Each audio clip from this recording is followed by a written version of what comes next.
जिस तरीके से आपने टीजर देखा होगा, आप में से ही बहुत सारे लोगों को लगातार टाल रहा था, संजय गांधी की मौत की कहानी सुनना चाहते थे। और इस बात को वाकई करीब 38 साल हो गए संजय गांधी की मौत को, वो भी सिर्फ 33 साल की उम्र में। और कहा जाता था कि शायद वो इंदिरा गांधी के उत्तराधिकारी होते, और लेकिन वक्त से पहले जो है उनकी जिंदगी जो है वो खत्म हो गई। इंदिरा गांधी जब सत्ता में थी, बात 75 से पहले है, तब तक चूंकि संजय गांधी इंदिरा गांधी के छोटे बेटे थे और राजीव गांधी बड़े, तो दिल्ली में ही पैदाइश हुई और दिल्ली में ही स्कूलिंग हुई पहले। उसके बाद देहरादून गए, देहरादून के दून स्कूल में पढ़ाई की। लेकिन स्कूल के बाद संजय गांधी कभी कॉलेज नहीं गए, पढ़ाई लिखाई में बहुत ज्यादा वो इंटरेस्ट नहीं था, तो स्कूलिंग कर ली, लेकिन कॉलेज कभी जिंदगी में नहीं गए। ऑटोमोबाइल में शौक था, पैशन था, स्पोर्ट्स कार, तेज रफ्तार, इन सारी चीजों का शौक था। तो फिर रॉयल राइस जो है वो लंदन में एक ये जो गाड़ी है बहुत ही महंगी, वहां पे जाकर 3 साल तक ट्रेनिंग लेते हैं, फिर कॉमर्शियल पायलट की भी ट्रेनिंग लेते हैं, और फिर वापस हिंदुस्तान आते हैं। इस बीच में इंदिरा गांधी प्राइम मिनिस्टर थी। 75 से पहले तक संजय गांधी का पॉलिटिक्स में और इन चीजों में इतना ज्यादा दखल नहीं था। एक तो उम्र भी कम थी, क्योंकि 75 में उनकी उम्र करीब 28 साल, शायद 28 या 27 साल रही होगी। तो राजनीति में इतना दखल नहीं था, और इंदिरा गांधी एक मजबूत नेता के तौर पे पहचान अपनी बना चुकी थी। इसी बीच में फिर धीरे धीरे जब 75 से पहले एक उथल पुथल आता है, इंदिरा गांधी के कई फैसलों को लेकर विपक्ष एक होता है, और इस दौरान में फिर 25 जून 1975 को इमरजेंसी लगानी पड़ती है, और उस इमरजेंसी के दौरान बहुत सारे जो राइट्स थे, जो अधिकार थे, उसको खत्म किया जाता है, प्रेस पे भी सेंसरशिप होता है। और इसी दौरान में संजय गांधी का कद अचानक बढ़ता है, और कहते हैं कि संजय गांधी थी इंदिरा गांधी प्राइम मिनिस्टर, लेकिन उस वक्त प्राइम मिनिस्टर ऑफिस से हिंदुस्तान नहीं चल रहा था, बल्कि प्राइम मिनिस्टर रेजिडेंस से चल रहा था, प्राइम मिनिस्टर के घर से। और उस घर से जो सारे फैसले हो रहे थे वो संजय गांधी ले रहे थे, और बहुत कम वक्त में संजय गांधी का काफी दबदबा हो गया था। लेकिन कुछ फैसले ऐसे थे जिसने संजय गांधी, जैसे इमरजेंसी को ही लेके ये कहते हैं कि संजय गांधी को विलन बताया जाता है। कहा जाता है कि इस इमरजेंसी के पीछे संजय गांधी का भी दिमाग था, और संजय गांधी की वजह से ही मजबूरी में इंदिरा गांधी को ये इमरजेंसी डिक्लेयर करना पड़ा। इसके अलावा उस वक्त जो एक बड़ा नसबंदी, आबादी बहुत तेजी से बढ़ रही थी हालांकि, और उसके ऊपर रोक लगाने के बहुत सारे जो वर्ल्ड के ऑर्गेनाइजेशन थे उन्होंने भी हिंदुस्तान को चेताया था। लेकिन उसको लेके जब नसबंदी की बात हिंदुस्तान में हुई आबादी कम और रोकने के लिए, तो कई जगह से जबरदस्ती की इस तरह की खबरें आई कि लोगों को पकड़ पकड़ कर नसबंदी कराया जा रहा है। तो उसका बड़ा दूसरा लोगों में गुस्सा था। इसी तरह से एक बार संजय गांधी जब दिल्ली में तुर्कमान गेट एक इलाका है पुरानी दिल्ली में, उस तुर्कमान गेट से कुछ दूरी पे ही मैं कई साल तक रहा हूं पुरानी दिल्ली में। तो तुर्कमान गेट, दिल्ली में कई पुरानी दिल्ली में गेट हैं, जैसे Delhi gate, Ajmeri gate, Lahori gate, तो उसी में एक तुर्कमान गेट भी आता है। तो तुर्कमान गेट के पास वहां पे बहुत सारे ऐसे उस वक्त सलम टाइप बने हुए थे। तो एक बार कहते हैं कि जगमोहन जब दिल्ली के लेफ्टिनेंट गवर्नर थे, तब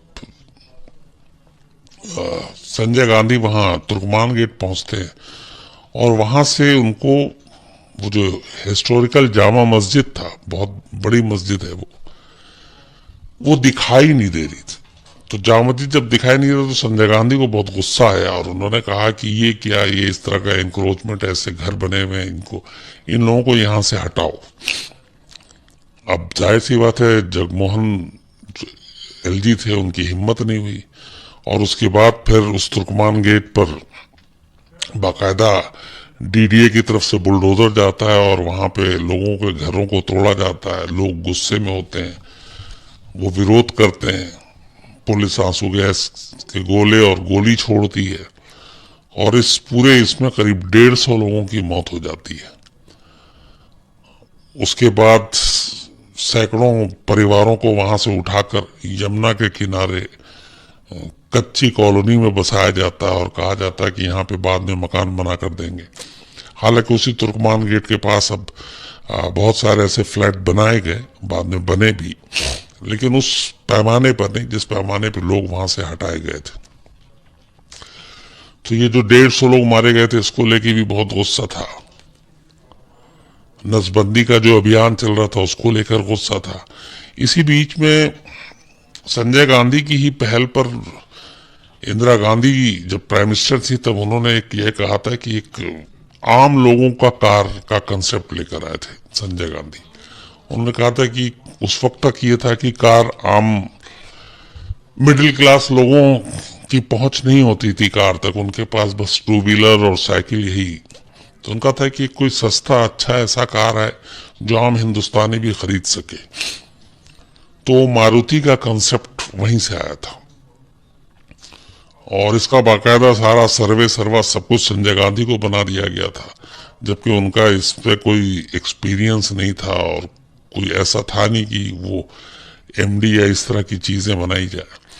लेकिन संजय गांधी के जीते जी मारुति कार नहीं बना पाई हिंदुस्तान में।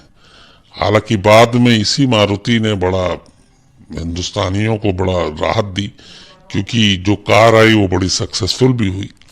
लेकिन वो बाद में जब संजय गांधी इस दुनिया में नहीं रहे, तब जाकर कहीं फिर जो जापानी कंपनी सुजुकी है, उसने यहाँ पे आकर और इस मारुति का जो कंसेप्ट था वो मारुति सुजुकी के तौर पे हिंदुस्तान में सामने आया। तो पहली बार जो सस्ती कार और इस तरह की चीजें थी, आम लोगों की कार, वो संजय गांधी की उस वक्त की दिमाग की सोच थी। बट उस वक्त तो नहीं हुआ, बाद में ये ख्वाब पूरा हुआ।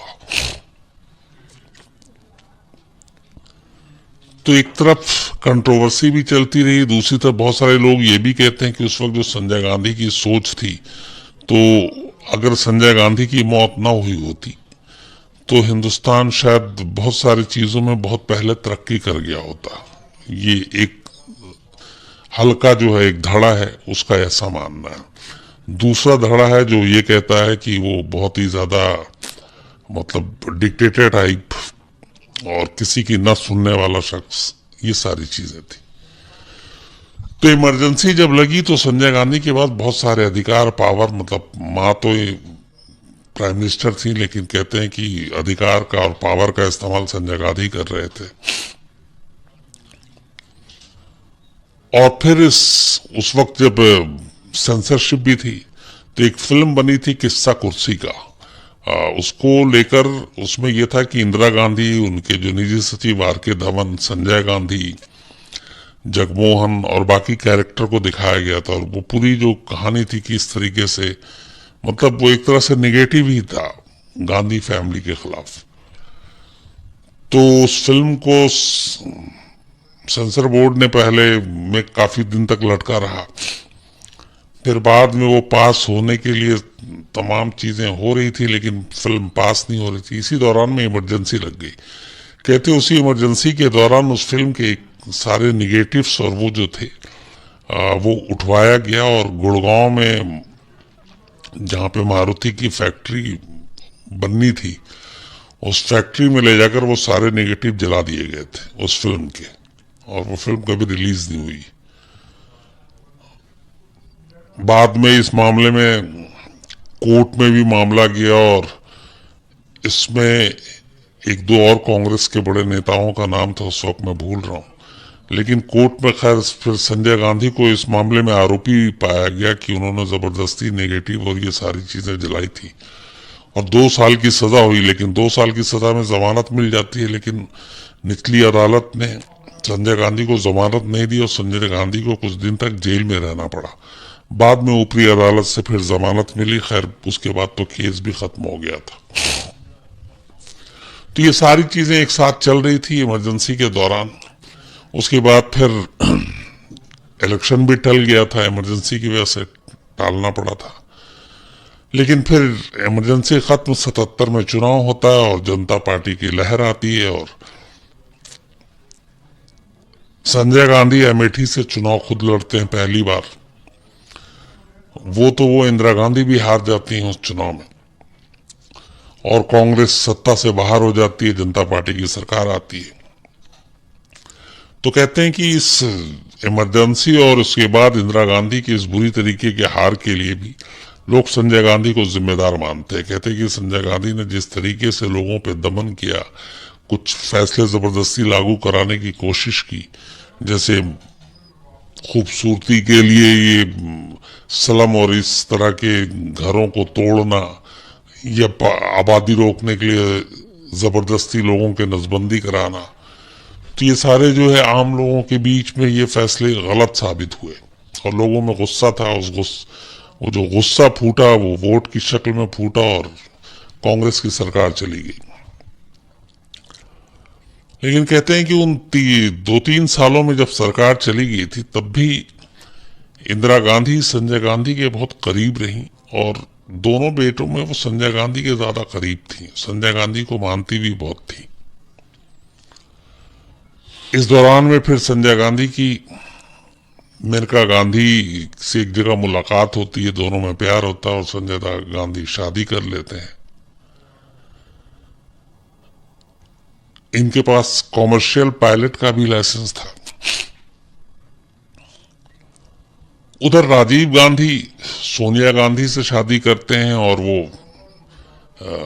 एयर इंडिया की उसमें पायलट थे बाकायदा, और उनका राजनीति से कोई लेना देना नहीं था। सोनिया गांधी से इस शर्त पर शादी भी हुई थी कि वो पॉलिटिक्स में कभी नहीं आएंगे, और राजीव गांधी ने वादा किया था सोनिया गांधी से कि वो पॉलिटिक्स में नहीं आएंगे। तो खैर ये सारी चीजें चलती रही। उसके बाद 77 का चुनाव हारने के बाद संजय गांधी ही थे जो इंदिरा गांधी को कहते थे कि आप एक्टिव पॉलिटिक्स से मत हटो, हम बेशक सरकार से बाहर हैं, लेकिन आप अपनी राजनीति जारी रखें। और इस बीच में संजय गांधी ने जितने पुराने कांग्रेसी जो बुजुर्ग हो चुके थे उनको धीरे धीरे साइड किया, और एक पूरी नौजवानों की खेप तैयार की। जो यूथ कांग्रेस उस वक्त की थी, कहते हैं कि वो सबसे ज्यादा एक्टिव थी, और उस यूथ कांग्रेस को एक्टिव करने के पीछे संजय गांधी थे।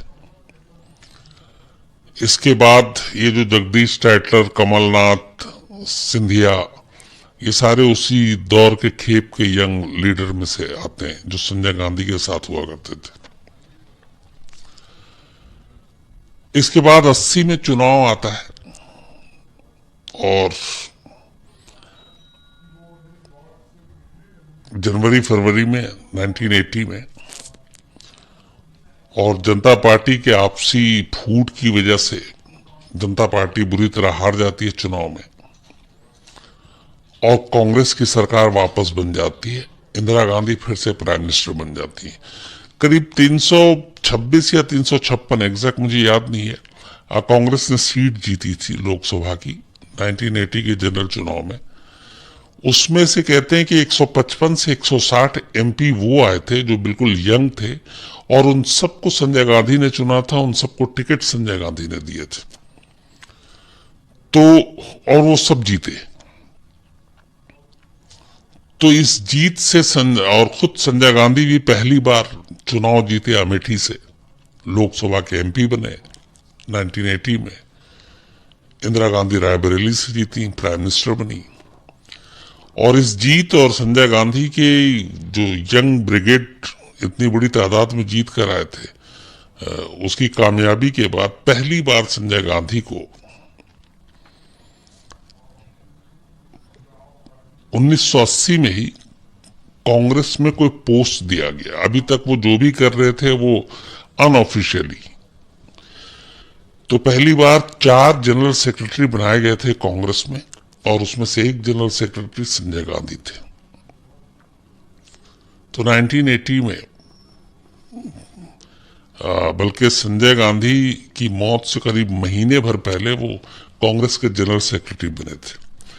लेकिन 80 में जब चुनाव हुआ और इंदिरा गांधी सरकार बनाई और प्रधानमंत्री बनी, तब उसके बाद हिंदुस्तान के 9 ऐसे स्टेट थे जिसमें कांग्रेस की सरकार नहीं थी। तो कहते हैं कि संजय गांधी ने इंदिरा गांधी को तैयार किया इस बात के लिए कि उन 9 राज्यों में को भंग कर दिया जाए, वहां की सरकार को भंग कर दें और वहां दोबारा जो स्टेट असेंबली के चुनाव है वो दोबारा कराएं। और तर्क ये दिया जाए कि चूंकि 80 में नया मैंडेट मिला, नई सरकार आई है, देश की जनता ने इंदिरा गांधी की सरकार को चुना है, तो उन राज्यों की सरकार का भी जो मैंडेट है अब वो पुराना है, तो अब नए तरीके से सरकार को चुनते हैं। तो हालांकि इस पे बड़ा विरोध भी हुआ था, क्योंकि सारे 9 राज्यों में अभी सरकार का टेन्योर बाकी था, अभी पूरा नहीं हुआ था कार्यकाल। लेकिन इंदिरा गांधी ने वो 9 के 9 राज्यों की असेंबली जो है, विधानसभा, उसको भंग कर दी और नए चुनाव का ऐलान करा दिया। और इन 9 राज्यों में जो चुनाव हुए, वहां के प्रदेश कांग्रेस अध्यक्ष से लेकर तमाम जो ज्यादातर टिकट का डिसीजन वो संजय गांधी ने किया था। चुनाव का नतीजा आता है, 9 में से 8 स्टेट में कांग्रेस जीत जाती है और सरकार बना लेती है। जो 8 स्टेट कांग्रेस जीतती है, उस 8 के सीएम का चुनाव खुद संजय गांधी करते हैं। तो एक तरह से वो सारे अब संजय गांधी के भक्त। इन 8 स्टेट को जीतने के बाद संजय गांधी का कद अचानक बढ़ जाता है कांग्रेस पार्टी में। पूरी यंग ब्रिगेड अब एकदम एक्टिव, हर जगह बस संजय गांधी संजय गांधी। और कहते ये हैं कि फॉरेन पॉलिसी छोड़ दें और कुछ डिफेंस के मैटर छोड़ दें, तो इंटरनल जितना भी मामला था वो सब, बेशक प्रधानमंत्री इंदिरा गांधी थी, लेकिन डिसीजन संजय गांधी लिया करते थे। तो ये सब कुछ चल रहा था। एक करीब मई में ही संजय गांधी को जनरल सेक्रेटरी बना दिया गया कांग्रेस का। और उसके बाद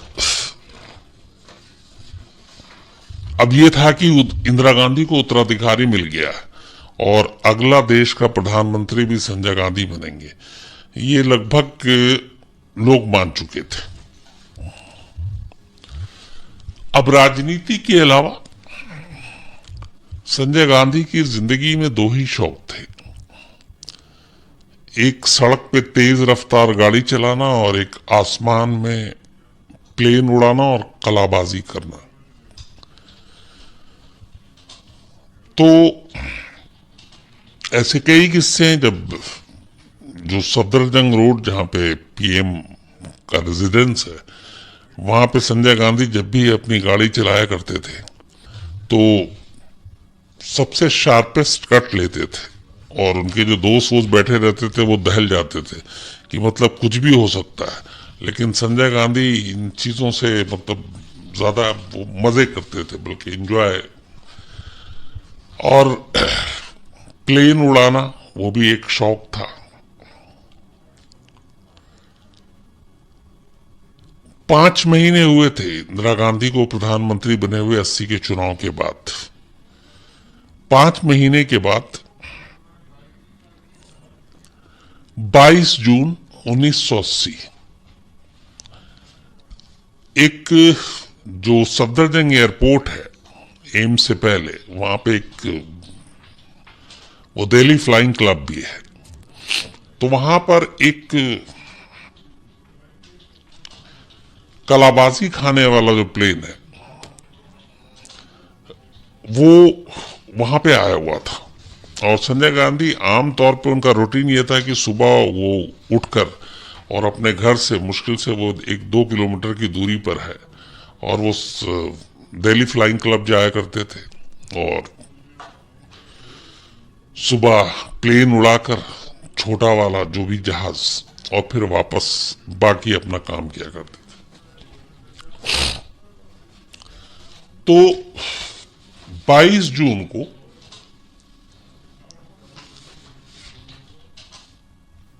संजय गांधी अपनी बीवी मेनका गांधी को लेकर इसी सफदरजंग एयरपोर्ट के दिल्ली फ्लाइंग क्लब पहुंचते हैं और वहां पर एक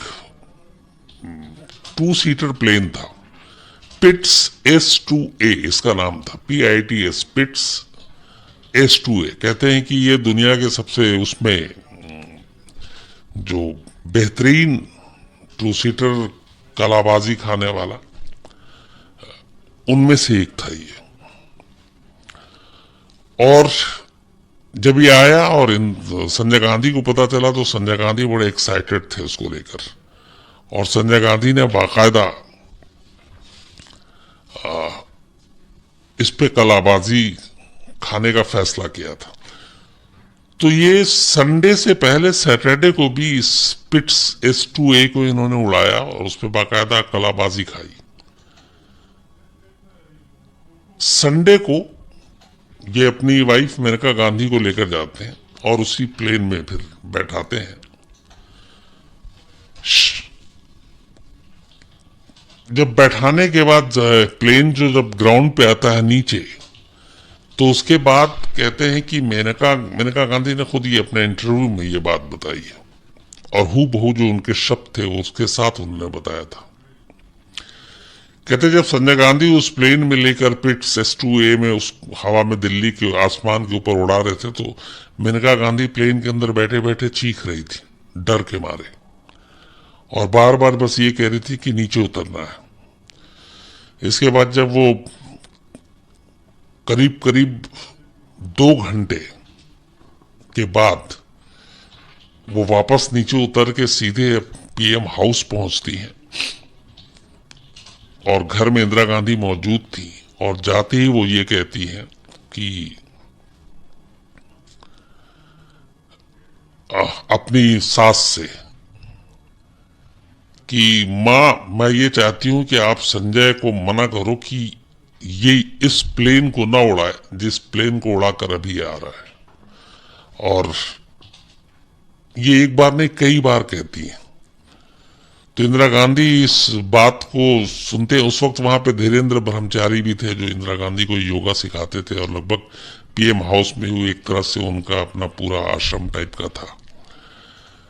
तो जब ये बात सुनती हैं और मेनका को घबराई भी देखती हैं तब इंदिरा गांधी बाकायदा संजय गांधी से कहती हैं कि मैंने आज तक मेनका को इस तरह से जिद करते हुए किसी बात को कहते हुए नहीं सुना और ये इस तरह से कह रही है इसका मतलब है कि ये सही कह रही है। और इसलिए इंदिरा गांधी कहती हैं कि संजय अगर ये मना कर रही है तो तुम मत जाओ, ना जाओ, मतलब उस प्लेन को लेकर ना जाओ। फिर इस पे कुछ मेनका गांधी कहती हैं, फिर इंदिरा गांधी संजय गांधी को कहती हैं कि तुम ना जाओ इस प्लेन को लेकर। इसी बीच में R.K. धवन जो है इंदिरा गांधी के जो पर्सनल सेक्रेटरी थे, जो उनके साथ साये की तरह रहते थे, वो ये बात सुनते हुए कमरे में दाखिल होते हैं और जब वो सुनते हैं कि मेनका गांधी ऐसा कह रही तो R.K. धवन ने हंसते हुए ये कहा था कि अरे ये तो मर्दों का जहाज है, मेनका जी ऐसे बोल रही हैं क्योंकि वो औरत है और इसलिए डर गई हैं थोड़ा। तो उन्होंने भी हंस के कहा R.K. धवन ने। तब इसके ऊपर फिर लेकिन इंदिरा गांधी ने संजय की तरफ देख के बोला कि क्या ये जहाज सेफ है? तो संजय गांधी ने पलट के ये कहा था कि 2-3 दिन में ठीक हो जाएगी। उसका मतलब ये थे कि मेनका गांधी यूज टू हो जाएंगी, फिर इनको डर नहीं लगेगा। ये सारी बातचीत शाम को हो रही है 22 जून 1980 की, जब मेनका गांधी डर कर घर में आती हैं। आखिरी बार वो अपने पति के साथ फ्लाइट में उड़कर आती हैं और जिस तरह से वो कलाबाजी प्लेन को खिलाते हैं उससे डरती हैं और अपनी सास जो देश की प्रधानमंत्री हैं उनको कहती हैं कि संजय को मना करे ये प्लेन ना उड़ाए। और इंदिरा पूछती हैं कि ये सेफ है, वो संजय जवाब देते हैं कि 2-3 दिन में ठीक हो जाएगा। और अगली सुबह उसी प्लेन से संजय गांधी की मौत होती है। अब जो अगली सुबह की कहानी है वो ये है कि 23 जून 1980 की तारीख थी ये। सुबह का जो रूटीन था वो करीब 7:15 7:30 के बीच में संजय गांधी अपने घर से निकलते थे और सफदरजंग जो एयरपोर्ट है दिल्ली फ्लाइंग क्लब वो 1-2 किलोमीटर के फासले पर है। तो अपने ग्रीन कलर की मेटाडोर, उनके पास कार थी, खुद ड्राइव करते हैं। ड्राइव करने के बाद सफदरजंग एयरपोर्ट पहुंचते हैं। सफदरजंग एयरपोर्ट पर जो वहां के चीफ इंस्ट्रक्टर थे दिल्ली फ्लाइंग क्लब के, सुभाष सक्सेना, वो इंतजार कर रहे थे क्योंकि इनकी ऑलरेडी पहले बात हो चुकी थी कि मॉर्निंग में इसी पिट्स S2A पे सवार होकर दिल्ली के चक्कर काटने। ये हल्का इंजन वाला प्लेन था और कलाबाजी खाने के लिए कहते हैं कि उस वक्त बेस्ट, और कलाबाजी खाना संजय गांधी का शौक था प्लेन में बैठकर। जब वो पहुंचते हैं तो कहते हैं कि उस दिन 23 जून की सुबह जो कैप्टन सुभाष सक्सेना थे चीफ इंस्ट्रक्टर, वो संजय गांधी के साथ बैठने के लिए पहले तैयार नहीं होते हैं। बात तो हो गई थी पर उनको मालूम था कि संजय गांधी जिस तरीके से इसको फिर कलाबाजी खिलाते हैं, और वो खास तौर पर जिसके लिए वो तैयार नहीं हो रहे थे, चूंकि उन्होंने 1-2 दिन पहले देखा था संजय गांधी इस प्लेन को काफी नीचाई पर रखकर उड़ाते थे, बहुत नीचे, हाइट कम, और हाइट कम में कलाबाजी। और इसमें एक रिस्क ये था कि अगर जरा सा भी कंट्रोल खोया तो फिर प्लेन को कंट्रोल करना मुश्किल हो जाएगा। तो इसलिए सुभाष सक्सेना तैयार नहीं थे, लेकिन जाहिर सी बात है संजय गांधी की बात को टाल भी नहीं सकते थे, और इसलिए वो दोनों इस प्लेन में बैठते हैं। और सुबह के वक्त करीब 7:38 था जब ये सफदरजंग एयरपोर्ट से टेक ऑफ ये प्लेन उड़ता है, लेता है। और उसके बाद ये थोड़ी देर के बाद अशोका होटल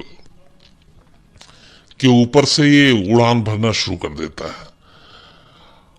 अशोका होटल के बाद ये प्लेन को फिर नीचे लाया जाता है और धीरे धीरे इस प्लेन की ऊंचाई इतनी कम में उड़ रही थी कि वहां पे जो बहुत सारे जो कॉलोनी है, जैसे डिप्लोमेटिक एनक्लेव है एक वहीं पे, उन सब के कुछ लोगों ने बाकायदा अपने घरों खिड़कियों से देखना शुरू कर दिया कि एक प्लेन इतनी नीचाई पे क्यों उड़ रहा है, क्या है ऐसा। हालांकि चूंकि एयरपोर्ट पास में सफदरजंग, अब सफदरजंग एयरपोर्ट से पायलट जो प्लेन, वो जो पैसेंजर प्लेन्स हैं वो नहीं उड़ते, वो इंदिरा गांधी एयरपोर्ट है।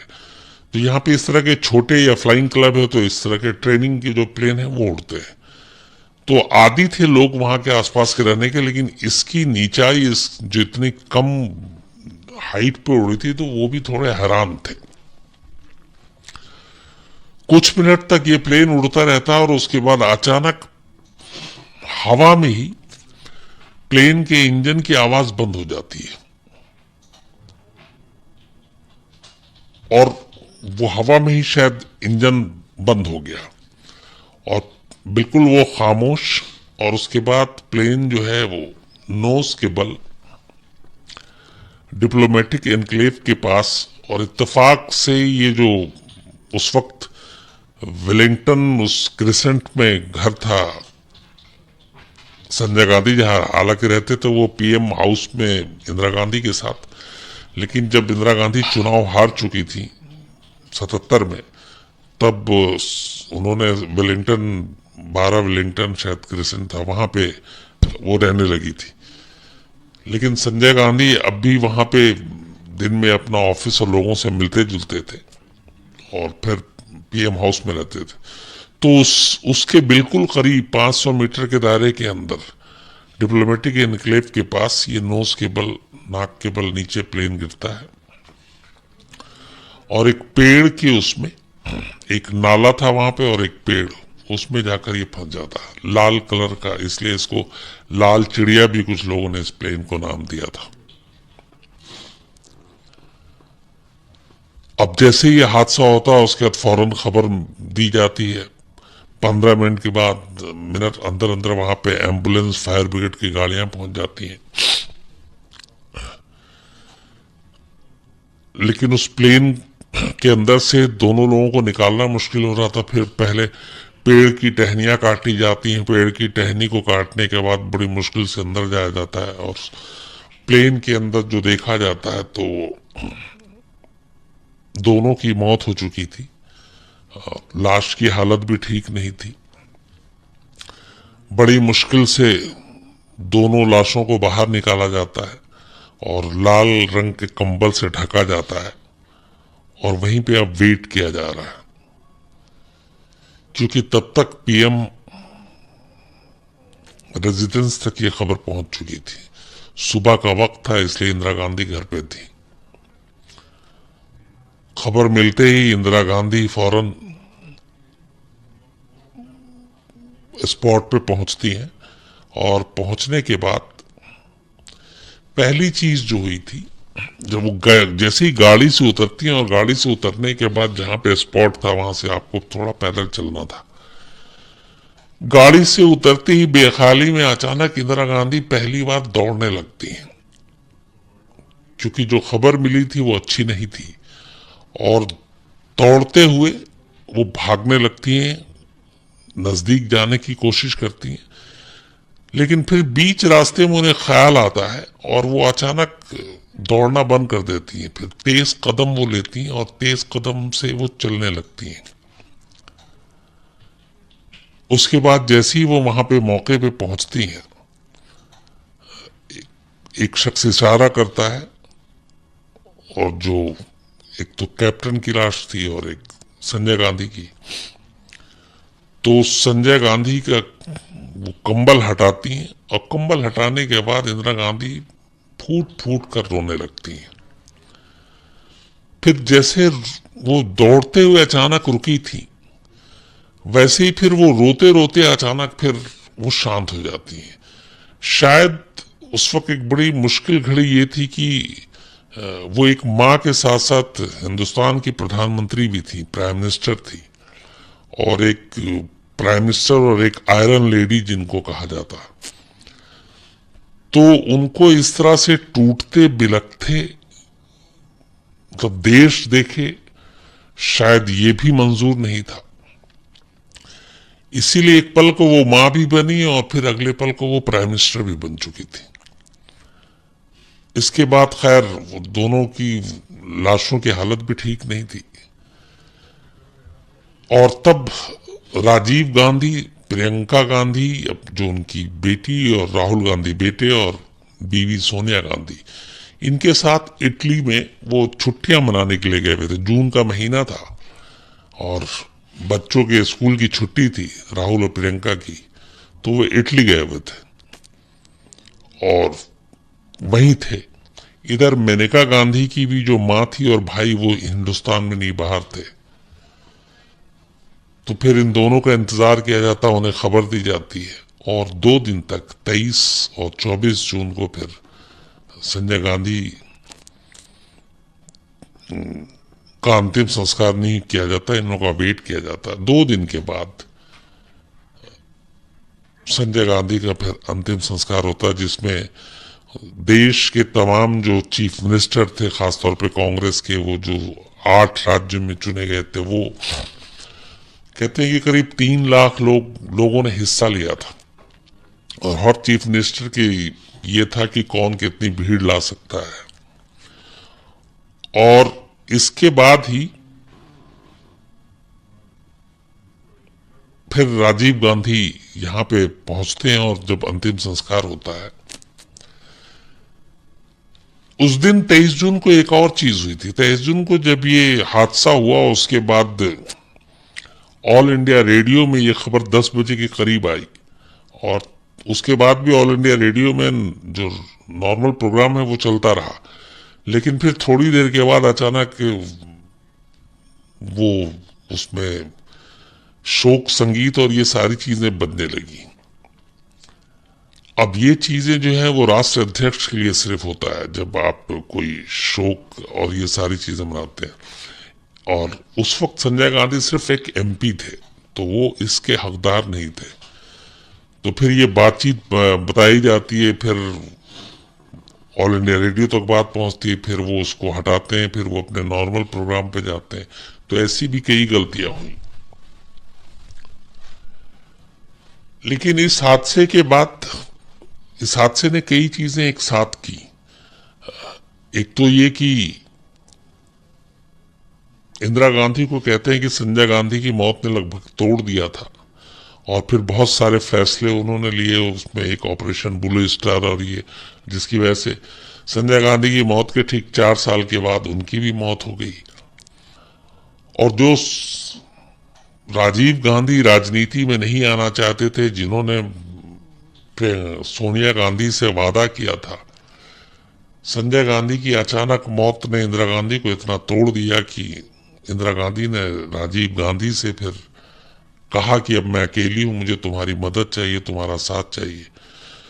तो अपनी मां का साथ देने के लिए फिर उन्हें एक अपना वो वादा तोड़ना पड़ा और राजनीति में आए वो।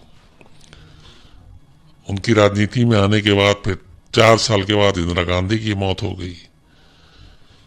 उसके बाद फिर राजीव गांधी की भी मौत हो गई। तो संजय गांधी की मौत ने गांधी परिवार में बहुत सारी चीजें बदल कर रख दी थी। हालांकि उनकी मौत के बाद फिर वही मारुति जो सपना था वो सुजुकी ने मिलकर बनाया, और मारुति आज भी हिंदुस्तान की वो कार है जो आप किसी भी इलाके में चले जाइए वहां मिलेगी। और आज भी हिंदुस्तान में वो कहते हैं कि सबसे सस्ती, टिकाऊ और अच्छी और भरोसेमंद गाड़ी है मारुति, और सबसे ज्यादा बिकने वाली कार भी है। तो वो उस वक्त ड्रीम था आम लोगों का कार, जो बाद में सच और सही हुआ। तो दोनों तरह से लोग याद करते हैं संजय गांधी को, एक तरह से कि इमरजेंसी के विलेन के तौर पर भी, नसबंदी के गुनहगार के तौर पर भी, इंक्रोचमेंट को लेकर जबरदस्ती करने वाले के तौर पर भी, दूसरी तरफ की एक डेवलप हिंदुस्तान को और आगे ले जाने की जो विजन और वो सारी चीजें थी उसके तौर पर भी लोग कहते हैं कि अगर वो होते तो शायद इंडिया बहुत पहले और तरक्की कर चुका होता। तो ये थी पूरी कहानी संजय गांधी की। अब मैं कहूंगा दीपक से, अगर इससे जुड़े हुए कुछ, वो आसिम है आज, माफ कीजिएगा, बताओ। सर, एक सतीश मेहता जी का सवाल है। हाँ। कि संजय गांधी की मौत में हम इंदिरा गांधी और राजीव गांधी का हाथ को सुनते हैं क्योंकि वो ज्यादा अच्छे प्राइम मिनिस्टर हो सकते थे। आज जब संजय गांधी की मौत हुई उसके बाद ये बहुत सारे हलकों में ये बातचीत थी, ये चल रहा था। कई लोग बाद में भी कहने लगे, शक और सवाल की संजय गांधी की मौत के पीछे इंदिरा गांधी है। लेकिन जितने बड़े बड़े जो इंदिरा गांधी के करीबी लोग हैं, या फिर जो उनके क्रिटिक हैं, या बाकी लोग भी, उन्होंने सबने एक बात कही कि संजय गांधी इंदिरा गांधी के सबसे करीबी थे, उनके दोनों बेटों में भी। और संजय गांधी के हर सलाह मशवरे पे भी वो बहुत भरोसा करती थी, और उन दोनों में प्यार भी बहुत था। फिर एक चीज, हम लोग चूंकि हिंदुस्तानी हैं तो हालांकि ऐसे बहुत सारे क्राइम हुए हैं जिसमें कोई ऐसा रिश्ता नहीं है, मैंने आपको बताया, जिसमें क्राइम ना हुआ हो। लेकिन सत्ता के लिए मतलब, और उसमें अब सरकार में आ चुकी है सब कुछ, और इस तरह से अपने बेटे को मारना मरवाना, ये सिर्फ मुझे लगता अफवाहें हैं। इसमें कोई, क्योंकि अभी तक अगर कोई सच्चाई होती तो आज 38 साल में कभी ना कभी कुछ चीजें सामने आती। लेकिन बाकी छोड़ दीजिए, आप खुद जो बाद में रिश्ते में बहुत कड़वाहट आई, मेनका गांधी को उस गांधी परिवार से अलग होना पड़ा, बीजेपी का दामन थामा, वरुण गांधी उनके बेटे आज वो भी बीजेपी में है। लेकिन तमाम चीजों के बावजूद मेनका गांधी ने कभी उंगली नहीं उठाई अपनी सास पर या फिर और किसी शख्स पर, अपने पति की मौत को साजिश मानकर या सवाल करते हुए। तो ये भी एक बड़ा सबूत है कि शायद ये सारी चीजें अफवाही हैं। सर, चंद्र प्रकाश शर्मा है कुरुक्षेत्र से, ये बोल रहे हैं कि संजय गांधी तानाशाही सोच रखते थे, क्या इस बात में सच्चाई है? जो चीजें उस वक्त हुई, जैसे मैंने आपको बताया कि नसबंदी हो या फिर इंक्रोचमेंट खाली कराना हो, ये सारी चीजें, तो उसमें संजय गांधी जब कोई फैसला करते थे तो कहते हैं कि एक बुरी आदत ये थी कि किसी की सुनते नहीं थे और बस फिर वो अपनी मन के ही करते थे।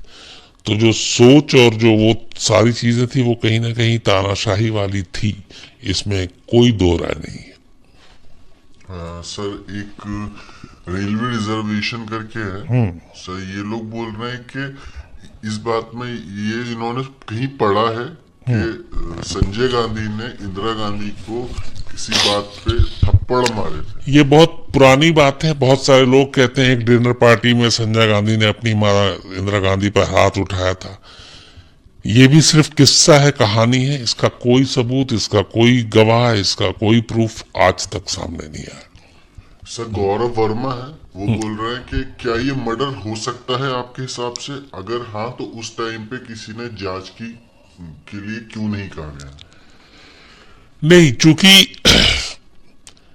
एक तो मर्डर हो सकता है, इसका ये बेमाने अब ये इसलिए हो जाता है कि कोई जांच अब पॉसिबल नहीं है जब तक कि कोई इसमें, अगर मान लीजिए कि वाकई ये साजिश थी और उस साजिश का कोई सूत्रधार है अभी भी और वो सामने आके सारी कहानी बताए, तब समझ में आता है। वरना ये सिर्फ किस्सा है और बातें हैं, अब बातें या अफवाहें हैं, उसका कोई सिर पैर तो होता नहीं है। तो ये चीजें नहीं है। लेकिन जो विटनेस जितने भी उस कॉलोनी इलाके के लोग थे, उन्होंने देखा कि वो इससे पहले भी 2-3 दिन और फिर बाद में बहुत सारे लोग आए, संजय गांधी के दोस्त आए, ब्यूरोक्रेट्स आए। इससे पहले कई ब्यूरोक्रेट्स, पॉलिटिशियन, इन लोगों ने भी इंदिरा गांधी से शिकायत की थी संजय गांधी की कि ये इस तरीके से बड़ा ही अजीब तरीके से प्लेन उड़ाते हैं, इनको समझाइए, और ये सेफ्टी नॉर्म्स का बिल्कुल ख्याल नहीं रखते। बल्कि 1-2 बार ये होता है कि जैसे जूता पहनकर आपको, अगर आप पायलट हैं तो आपको बैठ के उसमें हैंडल करना पड़ता है, ये कोल्हापुरी चप्पल पहनकर भी प्लेन में जाकर बैठ के प्लेन उड़ा लिया। तो उस पर कई इंस्ट्रक्टर इन लोगों ने कंप्लेन भी की थी। तो लेकिन वही है जिद्दी और वो सारी सोच, तो इंदिरा गांधी ने समझाया भी था कई बार, और पर वो सुना नहीं।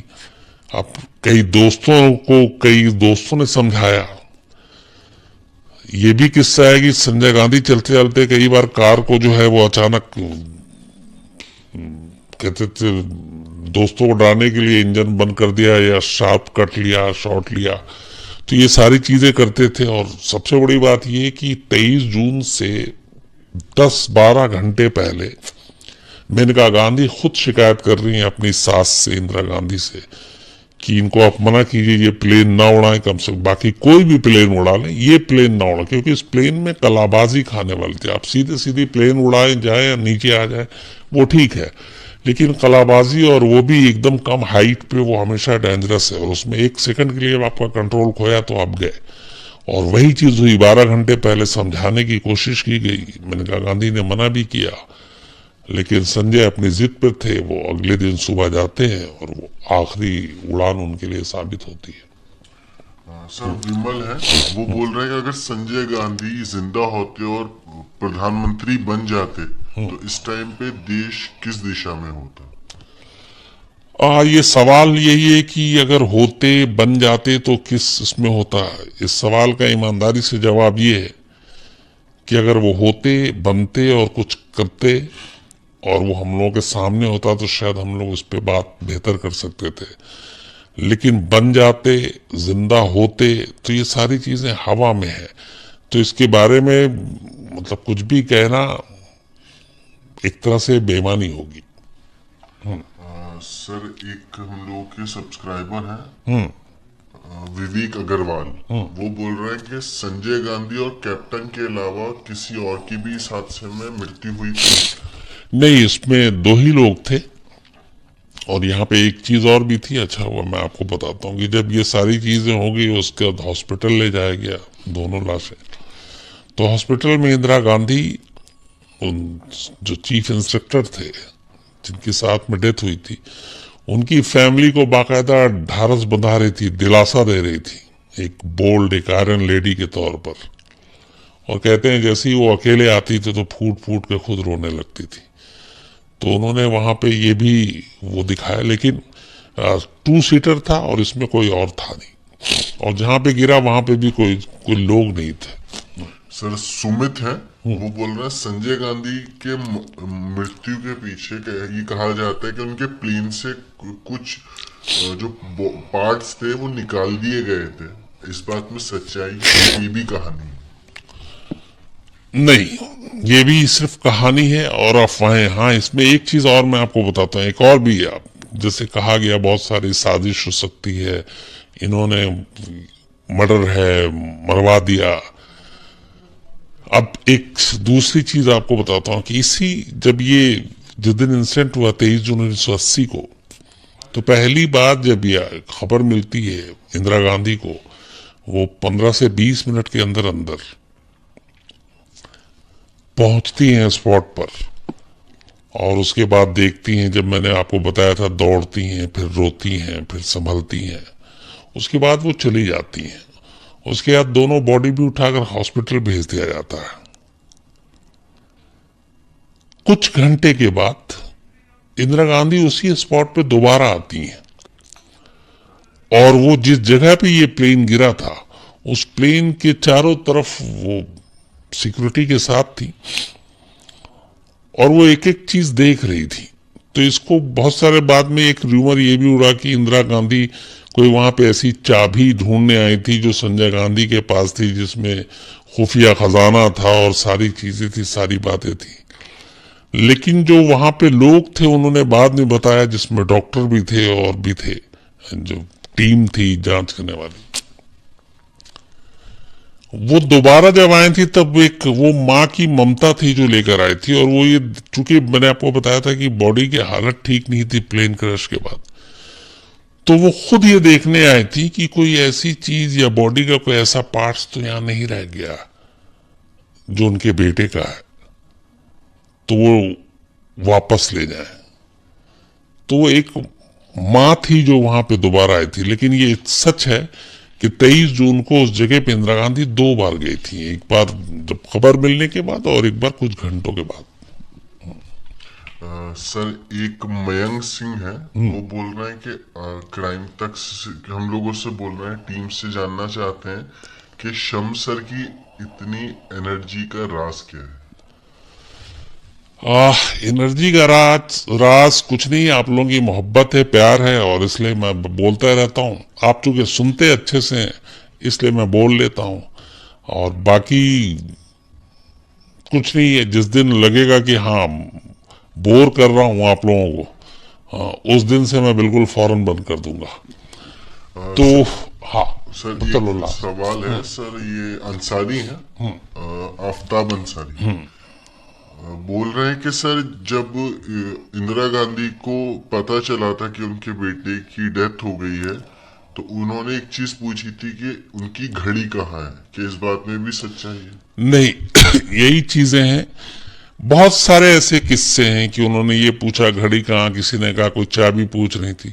इनमें से एक भी चीज का प्रूफ सबूत कुछ नहीं है, तो इसलिए इस पे कुछ भी कहना वो बहुत ही, फिर मैं कहूँगा, बेईमानी होगा और गलत होगा, क्योंकि बात उस पर करनी चाहिए जिसपे कोई प्रूफ हो, कोई सबूत हो, या उस वक्त के लोग हों जिन्होंने ऑथेंटिसिटी के साथ इस पे बारे में लिखा हो। लेकिन आप जिससे बात करेंगे कि नहीं मैंने फलाने से सुना था, फलाने से सुना, तो सुनी सुनाई बातों पे कोई राय कायम करना, ये एक तो ईमानदारी की चीज नहीं होती। तो ऐसे तमाम किस्से हैं, लेकिन वही है कि उसके बारे में कोई प्रूफ नहीं है, कोई सबूत नहीं है। सर एक विकास मिश्रा है, वो बोल रहे हैं कि मेनका गांधी और वरुण गांधी जो हैं, ये दोनों लोग कांग्रेस पार्टी से अलग हैं। सोनिया और मेनका के बीच कुछ ठीक नहीं है। क्या इस वजह से ये लोग राजनीति में एक साथ नहीं है, या अपने पति की हत्या के पीछे या मर्डर था या जो भी था उसकी वजह से नहीं? नहीं, ऐसा नहीं। जैसे मैंने आपको बताया कि संजय गांधी की अचानक हुई मौत के बाद फिर उधर दूसरी तरफ आप देखिए कि राजीव गांधी, जिनको राजनीति में नहीं आना था, वो अपनी मां की वजह से राजनीति में आते हैं। और फिर धीरे धीरे कुछ दूरियां बढ़ी सास और बहू में भी। और उसके बाद ये जो हमारे हिंदुस्तान में तो अक्सर ये होता है घरों में, तो लेकिन इसमें कभी ये नहीं रहा कि मेनका गांधी ने अपनी सास पे या फिर राजीव गांधी या उन लोगों पे ये इल्जाम लगाया, शक जताया कि संजय गांधी की मौत जो है वो नेचुरल नहीं है, एक्सीडेंट से नहीं है, बल्कि साजिश है, मर्डर है। उन्होंने कभी ऐसा नहीं कहा। बाकी चीजें हुई, लड़ाई, अब जाहिर सी बात है उसमें हक से लेके, पद से लेके, फिर कौन दर्जे को लेकर, वो कई चीजें थी जिसकी वजह से दूरियां बढ़ी। फिर मेनका गांधी अलग हो गई। फिर उन्होंने संजय जन मोर्चा बनाया जब वो अलग हुई थी सबसे पहले। और उसमें एक ये भी था कि वो शायद, कई लोग कहते हैं कि संजय गांधी चूंकि पहली बार अमेठी से एमपी बने थे, तो वो चाहती थी कि संजय गांधी के बाद, एक तो ये था उत्तराधिकारी तो राजीव गांधी को बनाया गया। कई लोग ये मान के चल रहे थे शायद मेनका गांधी बनेंगी, लेकिन मेनका गांधी बनी नहीं। यहाँ तक कि अमेठी से उनको चुनाव भी नहीं लड़ने के लिए हुआ।